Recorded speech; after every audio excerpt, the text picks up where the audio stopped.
اس وقت ہم اپنی گفتگو میں صرف سید خراسانی کا ذکر کر رہے ہیں کہ جو بظاہر یہ لگتا ہے کہ ایک فوج کے سربراہ یا ایران میں کوئی حاکم ہوں گے اس زمانے میں کہ جس وقت امام زمان علیہ السلام کا ظہور ہوگا.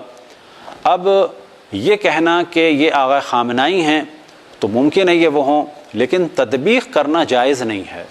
ممکن ہے یہ ہوں وہ، اور ممکن ہے کہ یہ دنیا سے رخصت ہو جائیں اور کوئی اور فرد ہو. تطبیق کرنے کی ہمیں اجازت نہیں ہے.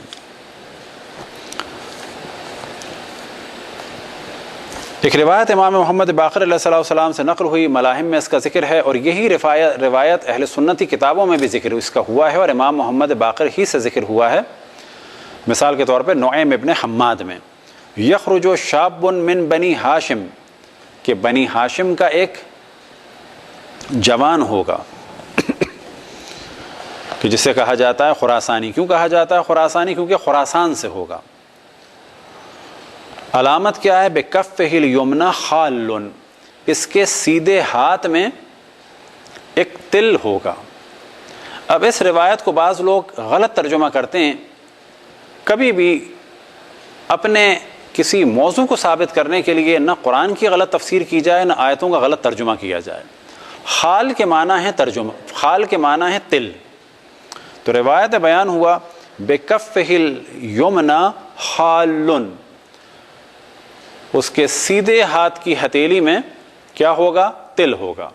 بعض جگہ بیان ہوا کہ ید میں، یعنی ہاتھ میں اس کے تل ہوگا. اب یہاں پر بیان ہوا ہے کف، کف سے مراد ہوتی ہے ہتھیلی، ہتھیلی میں ہوگا. کچھ لوگوں نے اس کا ترجمہ کیا کہ اس کے ہاتھ میں خلل ہوگا، اور پھر انہوں نے کوشش کی کہ ثابت کیا جائے کہ آغا خامنائی کے ہاتھ میں خلل ہے. ممکن ہے کہ یہ سید خراسانی آغا خامنائی ہو، ممکن ہے کوئی اور ہو. دوسرا ایک امکان یہ ہے کہ اس وقت افواج آغا سیستانی کے حکم سے بھی بن چکی ہیں، اور وہ خود مشہد کے ہیں اور خراسان کے ہیں، اور وہ بھی سید ہیں. اب ممکن ہے یہ ہوں، ممکن ہے وہ ہوں، اور ممکن ہے دونوں نہ ہوں. اور تو کون ہوں گے؟ تطبیق کرنے کی ہمیں اجازت نہیں ہے. بکفہ الیمنی خال، اس کے سیدھے ہاتھ کی ہتھیلی میں تل ہوگا. ویاتی من خراسان برایات سود، اور وہ خراسان سے لائے گا کس کو؟ سیاہ پرچموں کو. وبین یدہ شعیب بن صالح یقاتل اصحاب السفیانی فیہزمہم، اور اس کی فوج میں آگے آگے ہوگا شعیب بن صالح، اور وہ جنگ کرے گا سفیانی سے اور سفیانی کو ہرائے گا. یہ ہے ذکر خراسانی کا اور شعیب بن صالح کا. شعیب بن صالح کے بارے میں ایک اور روایت ہے، ان بزنتی ان ابی الحسن الرضا، یعنی امام رضا علیہ السلام سے. تو امام فرماتے ہیں قبل هذا الامر السفیانی والیمانی والمروانی وشعیب بن صالح. غیبت نعمانی باب نمبر 14، اسی طرح سے بحار الانوار جلد نمبر 52 صفحہ نمبر 237. تو امام فرماتے ہیں کہ ظہور سے پہلے قبل هذا الامر کون کون ہوں گے؟ سفیانی ہوں گے، یمانی ہوں گے، مروانی اور شعیب بن صالح. شعیب بن صالح کے بارے میں ایک اور روایت ہے کہ جب سفیانی پہنچے گا کوفے میں اور آوان آل محمد کو، یعنی آل محمد کے چاہنے والوں کو قتل کرے گا، اس وقت ظہور ہوگا کس کا؟ خرج المہدی علی لوائہ، کہ امام مہدی علیہ السلام کا ظہور ہوگا، اور ان کا پرچم ہوگا کس کے ہاتھ میں؟ شعیب بن صالح کے ہاتھ میں. تو شعیب بن صالح بھی ایک اہم شخصیت ہے. کون ہے؟ کہ تطبیق نہیں کی جا سکتی. کبھی کسی پہ تطبیق کریں، کبھی کسی پہ تطبیق کریں، تطبیق نہیں کی جا سکتی.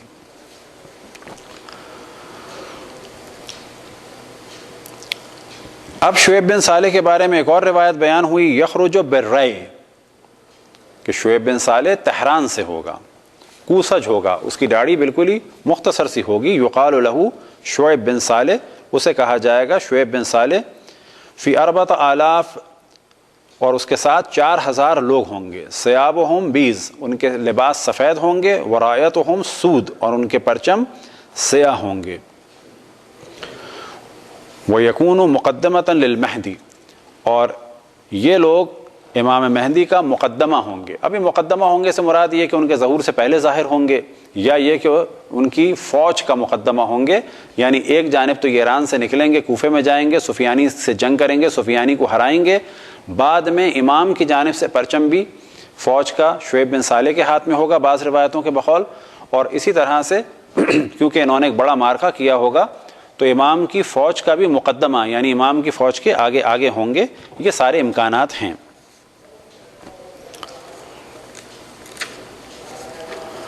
اب ایک صفت بیان ہوئی کہ ان کا کیا ہوگا، درمیانہ قد ہوگا، گندم گو رنگ ہوگا. 4000 لوگ ان کے ساتھ ہوں گے جیسا کہ پہلے بیان ہوا.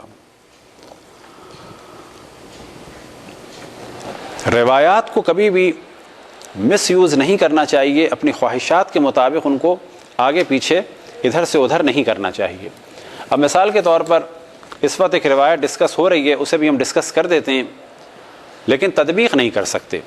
ان امام صادق، کہ امام صادق علیہ الصلوۃ والسلام سے نقل کیا کس نے؟ جناب ابو خالد کابلی نے. جناب ابو خالد کابلی امام زین العابدین علیہ الصلوۃ والسلام کے شاگردوں اور اصحاب میں سے تھے، پھر امام محمد باقر کے، اور پھر امام جعفر صادق علیہم الصلوۃ والسلام کے اصحاب میں سے اور شاگردوں میں سے ہوئے. وہ فرماتے ہیں، امام جعفر صادق علیہ الصلوۃ والسلام سے نقل فرماتے ہیں، خراسان خراسان، سجستان سجستان، کأنی انظر الی اہلها راکبین علی الجمال راکبین علی الجمل مسرعین الی قم. کہ امام نے فرمایا سیستان سیستان، معذرت خراسان خراسان، سیستان سیستان، اور میں دیکھ رہا ہوں کہ یہ لوگ اونٹ پر سوار ہیں اور تیزی سے آ رہے ہیں قم کی جانب. یہ روایت بحر الانوار کی جلد نمبر 60 صفحہ نمبر 215 میں ہے. دوسری ایک روایت ہے جناب معروف ابن خربوز سے، اور یہ نقل فرماتے ہیں امام محمد باقر علیہ الصلوۃ والسلام سے، ما دخلنا علی ابی جعفر الباقر، کہ کبھی بھی ایسا نہیں ہوا کہ ہم امام محمد باقر کے پاس گئے ہوں اور انہوں نے یہ ذکر نہ کیا ہو. کیا ذکر؟ قال خراسان خراسان، سجستان سجستان، کأنہ یبشرون بذالک، کہ ہمیشہ وہ ہم سے کہتے تھے خراسان خراسان، سجستان سجستان، اور اس کے ذریعے سے وہ ہمیں بشارت دے رہے ہوتے تھے کسی آنے والے اچھے واقعے کی. اب اس روایت کو بعض لوگ تطبیق کرتے ہیں آیت اللہ العظمیٰ سیستانی پر. وجہ کیا ہے؟ کہ ہیں تو وہ خراسان کے، مشہد کے، وہ خود بھی وہیں پیدا ہوئے، ان کے والد بھی، ان کے دادا بھی، لیکن ان کے بزرگوں میں سے ایک بزرگ صفوی دور میں قاضی رہ چکے ہیں سیستان کے. کیونکہ وہ قاضی رہ چکے تھے اور کچھ عرصے ان کی فیملی سیستان میں رہی، تو آغا سیستانی کے بعض بزرگوں کا فیملی نیم پڑ گیا، کیونکہ وہ قاضی سیستان تھے. قاضی سیستان سے ان کی فیملی بن گئی سیستانی. اس وقت کوئی آدمی دنیا اسلام میں کہ جو خراسان اور سجستان یعنی سیستان سے تعلق رکھتا ہوا آیت اللہ العظمیٰ سیستانی ہے، لیکن خود آیت اللہ العظمیٰ سیستانی نے بھی منع کیا کہ تطبیق نہ کریں. اب اس روایت سے ہم یہ سوچ سکتے ہیں کہ شاید آغا سیستانی مراد ہوں، کیونکہ وہ خراسانی بھی ہیں اور سجستانی بھی ہیں، اور شاید خراسان والی جو خراسانی کی روایت ہے سید خراسانی کی، ان کی ہاتھ میں بھی ایک فوج ہے اور انہوں نے اعلان جہاد کیا، تو اس وقت تقریباً لاکھوں کی فوج تیار ہو چکی ہے. ہم احتمال دے سکتے ہیں کہ شاید یہ وہ ہوں. بس سید خراسانی ممکن ہے آغا خامنائی ہو، ممکن ہے آغا سیستانی ہو، ممکن ہے یہ دونوں ہوں، اور ممکن ہے کہ یہ دونوں نہ ہوں. ان دونوں کا انتقال ہو جائے، بالآخر جب انبیاء اور ائمہ نہیں رہے تو ان کو بھی دنیا سے جانا ہے، اور ان کے بعد کوئی اور فرد ہو اور وہ مصداق ہو خراسانی کا. لہٰذا روایتیں ہم نے بیان کر دی، لیکن پھر ہم توجہ دلائیں تطبیق کی ہمیں اجازت نہیں ہے. برحمتك يا أرحم الراحمين وصلى الله على محمد وآله الطاهرين.